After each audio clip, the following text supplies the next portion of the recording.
Welcome to the Marketing Revolution podcast. This is the underground movement of savage marketers from all over the world.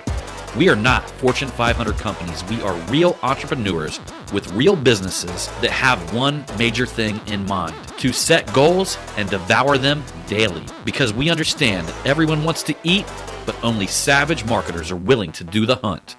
Now let's get this revolution started. Hey, what's up, everybody? John Hiley here with the Marketing Revolution podcast and the Marketing Savage Facebook group, coming to you guys today with another savage Sunday sermon. Today, we are talking about such a touchy word, such a touchy subject inside a lot of cultures and inner cultures and so on and so on, especially the way everybody is divided. Everybody has a specific identity. We're talking about sin. And I want to talk a little bit about the origin of sin. And I also want to bring something up before we even kick this off, because I was doing a little bit of research before jumping on this podcast. And one of the quotes that I found was Romans 14:23. Everything that does not come from faith is sin. Think about that. Everything that does not come from faith is sin. It's incredible. And why it's incredible to me is because we've been talking about this in many podcasts, about walking in faith, living in abundance, living in expectancy, believing that there's like a higher power that's working for us. Whether you call that God, the universe, Allah, Buddha, or whoever else. I don't even know. I'm sure there's a lot more. Zeus, whoever, Odin, if you're Viking. The thing about this is some interesting studies that I've had in the past, okay? And I love tying it in with this, just simply because of this quote right here with Romans 14:23, everything that does not come from faith is sin. And it's amazing because I'm going to tie this back into some things that I've learned from Rabbi Daniel Lapin. If you guys don't know who Rabbi Daniel Lapin is, he is the author of Business Secrets of the Bible, and he is obviously a Jewish rabbi. And he has some incredible insights, especially that book, The Business Secrets of the Bible, some incredible insights on the origin, the original meanings, and it really helps you understand like today's New Testament. And it also kind of what it did for me, it actually turned me off from a lot of traditional churches in our area because I felt like they weren't really getting the core message. If anything, I'll give you guys an example. My father-in-law told me one time that his pastor at his church is like a mega church. Actually told them that a man's character can be figured out by looking at his checkbook. And I looked at him, and being a marketer, I know what that was. Being a marketer, that was saying, you guys better be donating your fucking 10% to my church, man.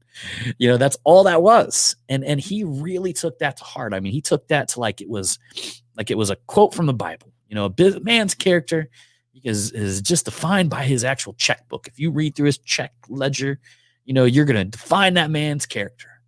And I believe a lot of these big churches out there, they've been swaying the message for a long time to fill the pews and to make sure they fill that place that they've created that takes a lot of resources with the money that it takes to actually run it. And I don't know, it sketches me out a little bit. I'll be honest with you, but that's why today I'm having Savage Sunday Sermon with you. Now, going back to Daniel Rabbi Lapin, some of the insights that I learned from him about sin is that in the original Hebrew language, where you've really got to get down with, you got to go back to understand a lot of the things that were said or actually intended or meant in the Bible. And if you look at the original Hebrew language, sin meant several things. And that was one of the things about the language.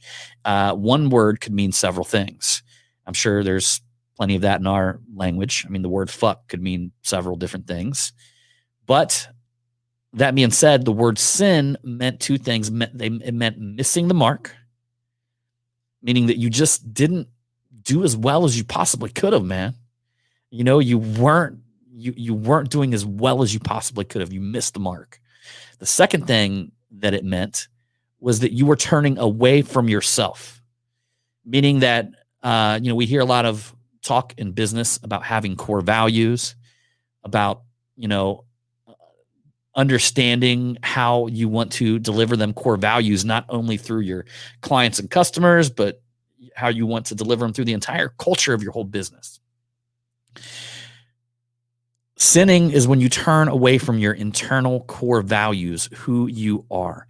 And then if you mince that with this quote, Romans, that anything outside of faith is sin.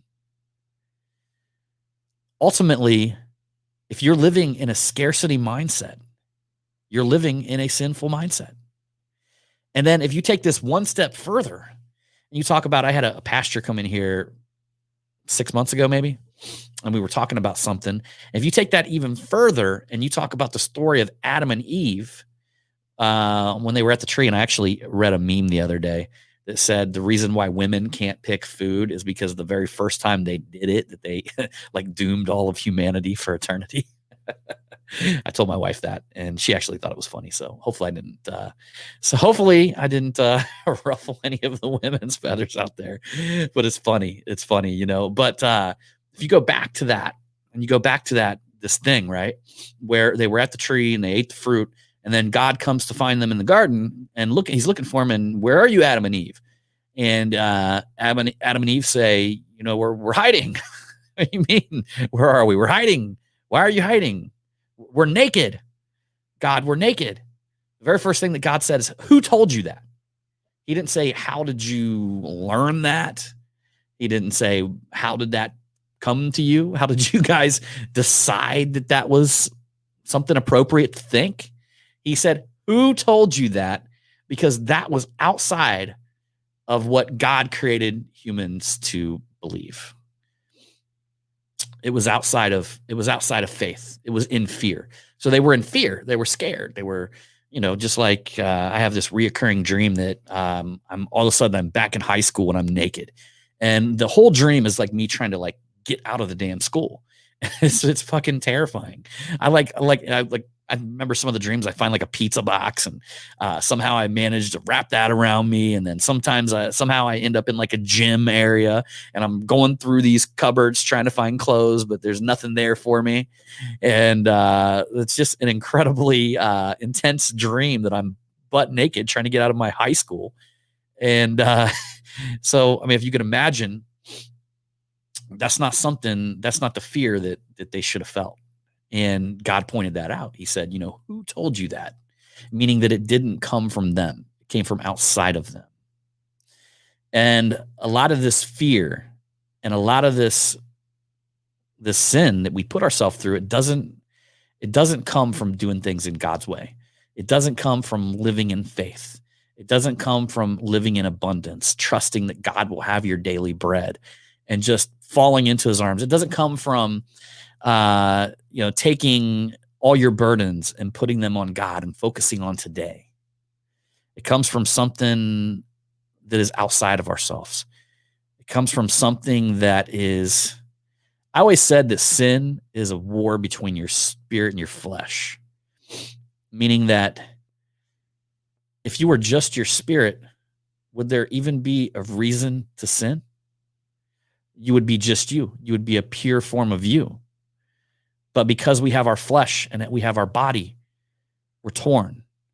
And if you go back to, again, going back to Daniel Lapin, The Business Secrets of the Bible, if you go back to that book, pretty much what they say, the Jewish culture, like everything that we do today, was in a way to distinguish us from animals. That's the reason why we sit upright at a table. That's the reason why we eat with spoons instead of sticking our face down into a bowl. So everything that we do as human beings has always been to distinguish ourselves from the animal kingdom, to say we're not animals, we're human beings. And I would say the sin is when kind of that animal comes out of us. That one that you seek to satisfy the flesh. You seek to satisfy the flesh much more than the spirit. And the problem is the flesh will disappear. The flesh is only going to be here for a very limited amount of time. And I'm of belief that your spirit lives forever. I believe it's internal. It was here long before we were here. It's going to be here after we're here. It's energy. And there's even, you can go into even some deep scientific shit on like how energy just cannot disappear. Maybe I'm wrong though. Maybe I'm wrong, but that's what I believe. And I believe that this whole sin thing is an internal struggle with us trying to satisfy 50% of ourself, trying to satisfy the part of ourself that one day is going to disappear, that one day is going to turn to dust. And if we spend all of our time focusing on satisfying that part of ourself, we're going to leave our spirit behind, meaning that it never had the opportunity to fully grow in the way that God intended it to grow. And I'm aware that I'll never be perfect. I'm far from perfect. Many of you guys know, I mean, just 2 years ago, I got the shit beat out of me in my Corvette by the police in downtown Dayton. And I deserved it. You know, many of you guys know that. Many of you guys know that I've been in trouble in the past. And trust me, I'm no saint. And I'm no saint. I've even been asked, are you a Christian? I would say, you know, I like follower of Christ, but I'm really not one of them good ones. Because I don't like the ones that think that they're better than other people because they've got this air to them. You know, in fact, you could even go back and say that was one of the things that Jesus Christ actually hated the most was this entitlement that the Pharisees had and this thing that they felt like they were seeking to sit in high places and domineer over other men. That was the force that Jesus was trying to overthrow. So when I see that in somebody who calls himself a Christian looking down upon other people, I don't identify with that. I don't understand it. You know, I'm just a sinner, fucking like all of you that are listening to this, man. And I'm just day by day trying to redeem myself and trying to have fun with you guys and trying to spread my light around the world, which is your spirit.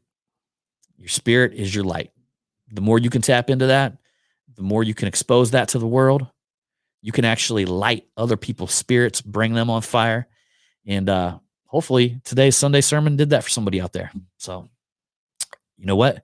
All I can do is just show up here, say what I feel, say what I think, and I hope it helps somebody. So anyhow, y'all have an amazing Sunday. I got to get out of here. My wife has been trying to call me since I've been on here podcasting. So I got to hit her up because me and her are going out. She's feeling better today. And I think we're not officially like going into places, but we're going to go out and take a nice little drive. So, all right, everybody, we'll see you on the next one.